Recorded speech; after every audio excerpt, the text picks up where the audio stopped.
all, this is Universal Group of Institutions, Bangalore. I'm Kushi Shetty here with the latest news. The Tibetan quandary, statelessness, identity, and the struggle for citizenship in India.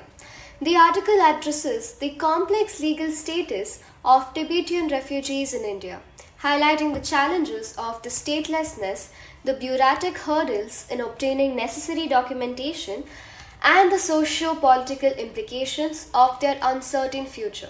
It underscores the need for comprehensive policies as well as international cooperation to support the Tibetan community. Over 60 years since the arrival in India, Tibetans face an unresolved status amidst complex legal as well as political landscapes.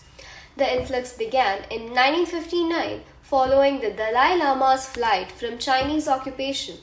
Despite asylum and temporary settlement assistance, the Tibetan community's future remains uncertain due to India's citizenship laws as well as its non-participation in the 1951 United Nations Convention on Refugees.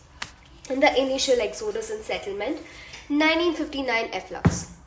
Thousands of Tibetans arrived in India as refugees alongside the Dalai Lama. India provided asylum as well as assistance for temporary settlements.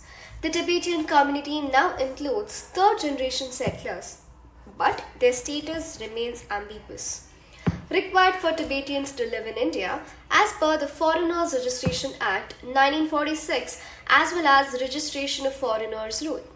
Travel documents, identity certificate and special entry permits are needed for travelling abroad as well as re-entering from Nepal.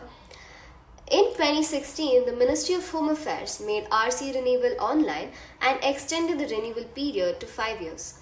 Well, that's all for now. Thank you. Stay tuned for more news. We have a detailed description present on our website. Kindly click on the link that's present down below. Thank you.